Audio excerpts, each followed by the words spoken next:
एक गांव में भूप्रताप नाम का एक किसान रहता था। एक बार वो अपने जमींदार के पास गया और बोला, मालिक, पिछले साल आपने किराए पर दी हुई जमीन में गन्ने की फसल बहुत अच्छी हो गई थी। ये लीजिए आपके हिस्से की रकम। ऐसा कहकर प्रताप ने जमींदार को पैसे दिए। जमींदार ने पैसे लिए और उसे कहा, ये क्या प्रताप, वजन तो काफी कम लग रहा है। कुछ तो गड़बड़ है। ये मुझे मंजूर नहीं। तुम्हें तो मुझे और पैसे देने होंगे। मालिक, आने जाने का खर्चा, खाद, पानी पंप का खर्चा सब बढ़ गया है। महंगाई का जमाना है। सारा खर्चा पानी निकाल कर जो कुछ बचा वो हिस्सा मैंने आपको दिया। प्रताप, खेत तुम्हारा है या मेरा, मैं कुछ नहीं सुनना चाहता। मुझे अपने हिस्से की पूरी रकम चाहिए।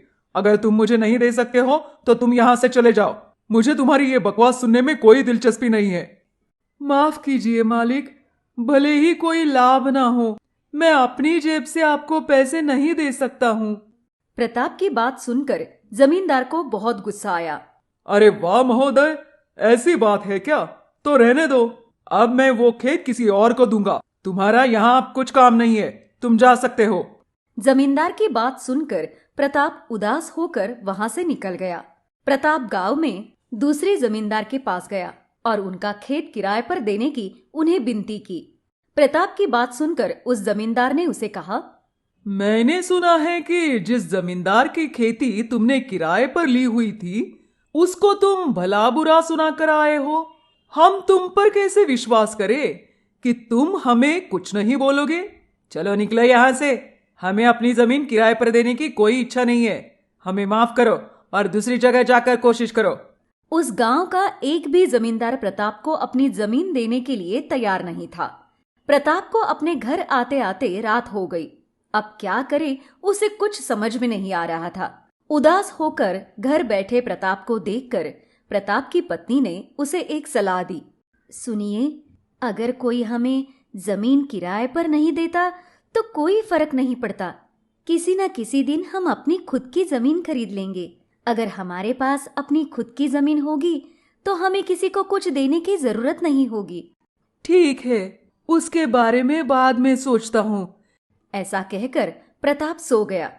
दूसरे दिन सुबह प्रताप काम की तलाश में गांव में घूम रहा था। उसे एक जगह पर एक कबाड़ वाला लड़का दिखा। उसके पास कुछ घिसे पीटे टायर पड़े हुए थे। वो टायर देखकर प्रताप को लगा कि वो इस टायर का उपयोग कर सकता है। प्रताप उस कबाड़ वाले लड़के के पास गया और उसे पूछा, भाई, अगर आपको इन पुराने टायरों की जरूरत ना हो तो क्या इन्हें मैं ले सकता हूँ? ले लो भाई, ले लो, लेकिन मैं कुछ भी मुफ्त में नहीं देता। तुम्हें इसके पैसे देने होंगे। प्रताप ने उस लड़के को टायर के पैसे दिए और वो टायर अपने घर लेकर आया। फिर उसने वो टायर अपने घर के सामने वाले आंगन में फैलाकर उसमें मिट्टी डाली और कुछ बीज बोए। रोज सुबह उठकर वो उस टायर की मिट्टी में पानी डालता था। कुछ ही दिनों में वो बीज अंकुरित होने लगे। यह देखकर प्रताप की पत्नी बहुत खुश हो गई और उसने कहा, वाह जी वाह, अब मुझे समझ में आया कि आपने टायर में मिट्टी क्यों डाली थी। वाह, आपकी सोच का तो जवाब ही नहीं। उस दिन से गांव में जहां भी उसे ऐसे टायर दिखते, प्रताप की पत्नी उन्हें घर ले आती और अपने पति को देती थी। प्रताप उस टायर में मिट्टी डालकर बीज बो देता था। देखते ही देखते कुछ ही दिनों में उस टायर में बहुत सारे आलू और टमाटर उग गए, जिन्हें प्रताप ने बाजार में बेचना शुरू कर दिया। प्रताप की ये बात सारे गांव में फैल गई और सभी गांव वालों ने उसकी बहुत तारीफ की।